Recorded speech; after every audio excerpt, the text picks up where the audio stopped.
G'day, legends. Today's going to be a hell of a video, all right? I'm going to be calling this the Dougie's Corner housekeeping video. There are a couple of things that we need to get through. Number one, the UFC released their pound-for-pound list, as usual, after a pay-per-view, and as usual, us on the live streams debated it, and you know that I like to keep things updated here, so we're going to talk about the updates to the real pound-for-pound list that we have all discussed and debated over.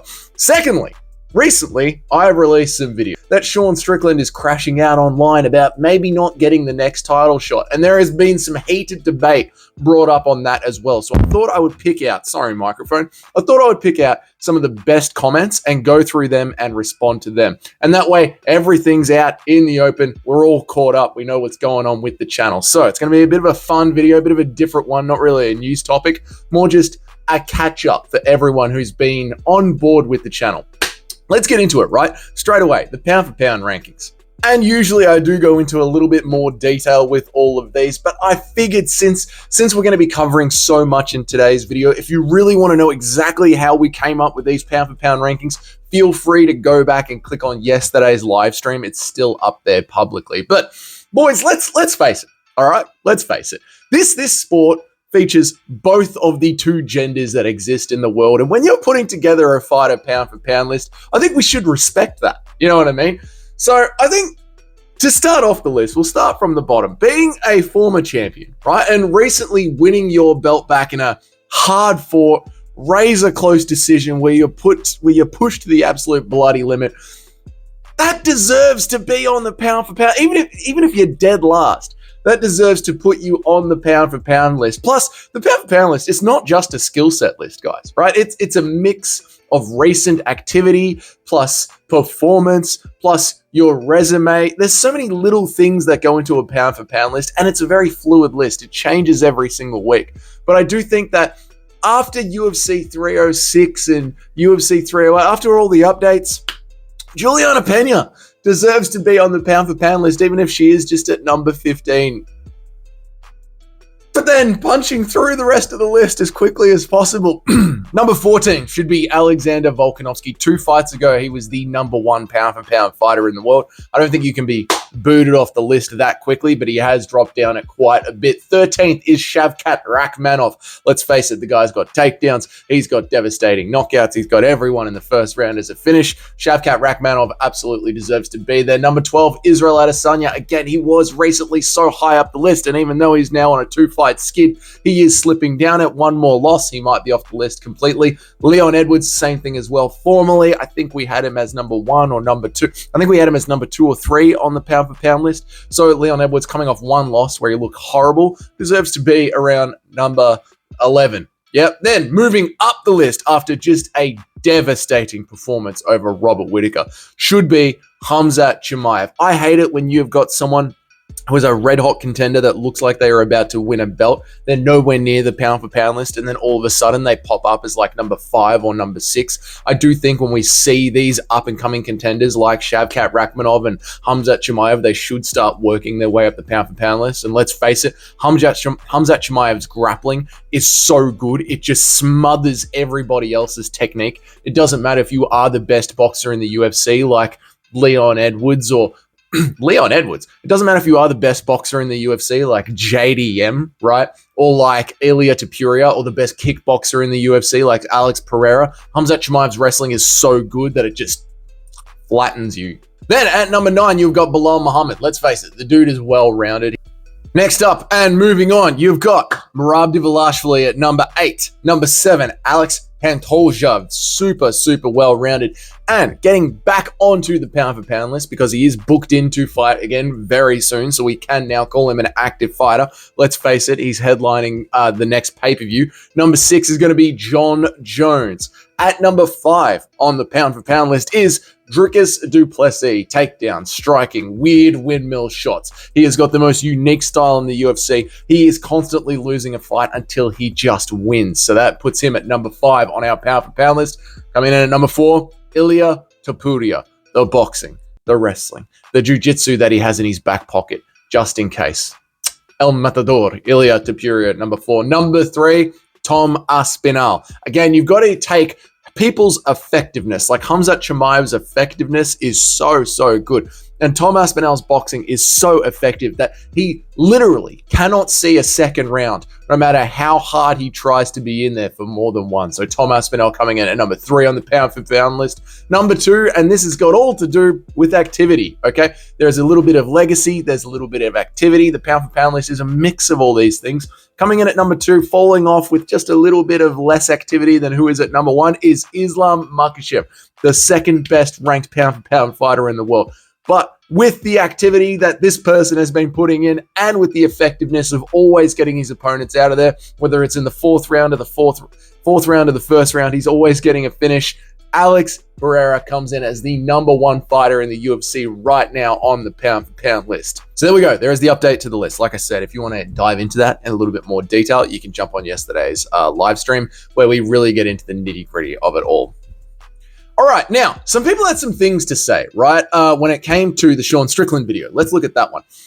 One of them is a massive team player on this channel. His name is Larry, and I really wanted to give his response, his comment, the proper response, because it was a fairly in-depth comment. So I'm going to go through it piece by piece and just have a little back and forth with Larry here. Now, this is a lot of what the live streams look like. And Larry, like I said, he brought up some good points. Some of them I disagree with, some of them I do agree with. So I thought we'd just go through it and read it out now. He says, Chael Sonnen asked Sean Strickland to make a statement on it, okay? Sean didn't reach out to Chael on his own.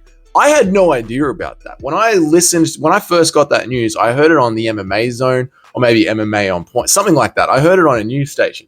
But then a news channel. But then I went and Googled it to check it, and I got this article from bjpen.com. And nowhere in the start of the bjpen.com article does it say that Chael reached out to Sean. It all just sort of makes the story look like Sean was the one chirping to Chael. I thought maybe Chael had done a hit piece on him. I thought maybe Chael had said something on Good Guy, Bad Guy, and Sean had heard it and gone, here's the thing, you guys. So that is just completely my lack of doing enough research or not catching that piece of information somewhere. That is on me. I didn't see that piece of information, and then I just ran with the story as I had heard it or read it on bjpen.com. I probably should have checked more sources, but when I'm doing a news story every single day, it's not like I'm checking it from 5 different angles. I'm seeing it once, making a reaction to it, and I missed the mark on that one. I didn't know that Chael asked Sean to make the statement. That's my bad. Larry's next point comes down to something that we talk about a lot on this channel, especially during the live streams, which is the best 30 boxers in the UFC. We take UFC fighters, start from number 30 and go all the way to the best boxer in the UFC. And I said something like, Sean Strickland is all defense, he's not very offensive. Something along the lines of that. Now that really annoyed Larry. And he said, Sean lands on his opponents at a higher rate than anyone else in middleweight history. He is an extremely offensive fighter who appears to have extremely good defense. Not having a ton of power doesn't change that. He's not even remotely close to having the most defensive style in the UFC. He just has some of the best defense in the UFC. Those two things are not the same. Now, just so everyone knows, Sean Strickland is sitting like number 6 or number 7 in our boxing pound for pound list. And I didn't feel like he was offensive enough and that he is too defensive. And I'm talking about compared to other people like, say, Max or Ilya or Tom, right? And I think when it comes to the boxing, what we talked about with all of those people right there is you've got Max, Ilya, Tom Aspinall, who are really finishing fighters. Maybe not so much Max because he does draw out the fight so much, but Ilya Tapuria, Tom Aspinall, they are putting fighters away. And with Sean Strickland, it never seems to be like he is putting fighters away. And you get sort of overwashed by this narrative of Sean Strickland that it's a lot of pitter-patter, jab. But when you go back and really look at it, Dricus du Plessis was completely messed up by Sean Strickland. Like, his face is destroyed by Sean Strickland.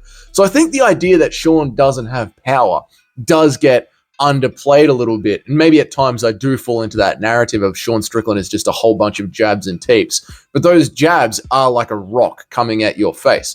So it's interesting, isn't it? And this is probably why that boxing list of the 30 to the best fighter, the best boxer in the UFC, this is probably why we have this heated debate so often and for so long in the live streams. Because everyone in that top 5, top 6 does have a really, really good reason why they could be above the other person. So maybe I shouldn't have said he isn't as offensive as the other ones. Maybe I should have said he isn't as effective. But even then, you could, Larry, argue that Sean Strickland is very effective. Look at Dricus du Plessis' face. And then I could argue, well, yeah, look at Dricus's face over 25 minutes, but look at what Ilya does to people. Within 2 rounds, they're gone. Look at what Tom Aspinall does to people. Within 1 round, they're gone. It's a lot of give and take when it comes to that. I'll leave that there. Now he says, you seriously said Khamzat tried to get back in there as much as possible. I did say that, and I do think that. The UFC, right, they tried to rebook the Rob fight as soon as possible when Khamzat got sick. They tried to do that. But we also know that the UFC saved their stars for certain regions.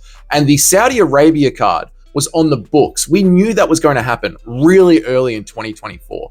I do believe that the UFC were shelving Khamzat Chimaev for that Saudi Arabia card as they try and shelve certain fighters for certain regions. They've been doing that a lot over the course of 2024. So I do think it's a mix of Khamzat got sick against Rob, but he did try and get back in there as soon as possible, and he did get back in there as soon as possible.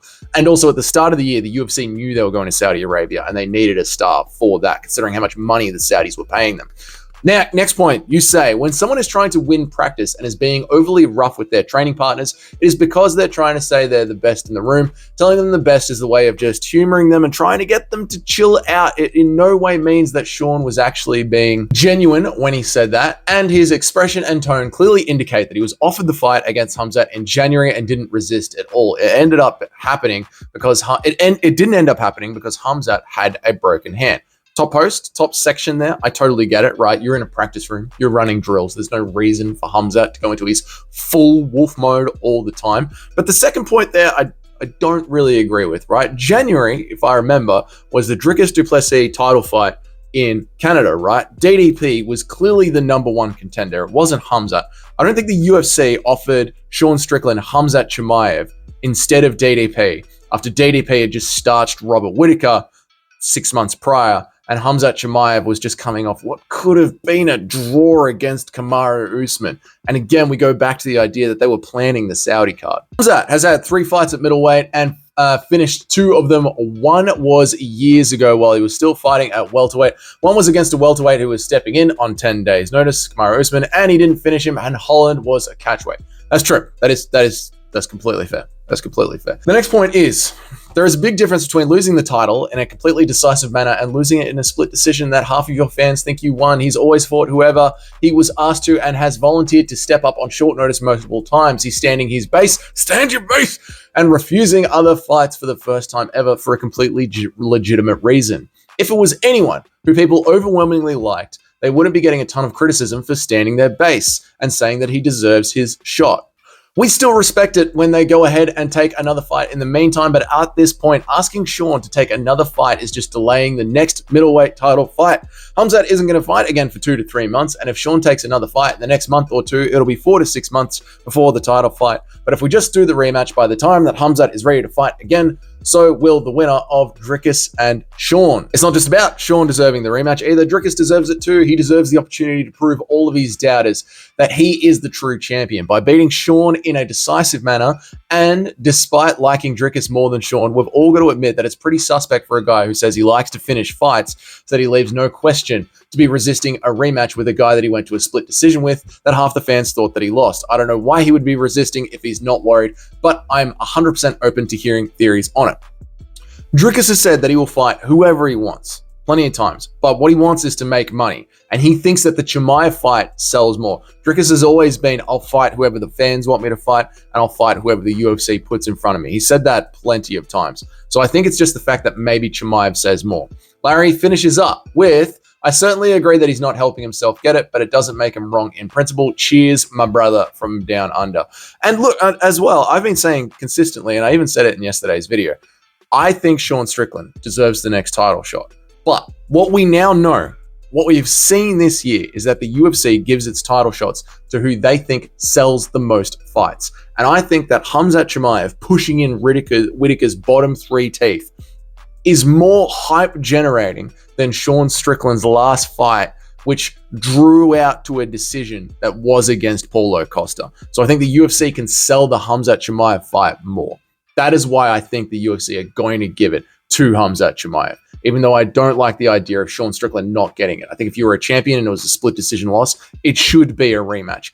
And when we talk about activity, sitting out on the sidelines and not being active certainly doesn't help your case when most of the fans have recency bias. So that's that. I wanted to put more in here, but this video has gone on long enough. If you guys want to catch up some more and have a little bit more of a debate, this is why we go live about 3 times a week. So if it's your first time here on this channel, welcome. My name is Dougie. I try and make an MMA video every single day. Sometimes I cover news topics. Sometimes we have debates. It usually turns out like this. If you're already on board with the channel, go ahead and give this video a like, and that way we can dedicate more time to this channel, have more of these conversations. And until then, I will see you guys in the next video.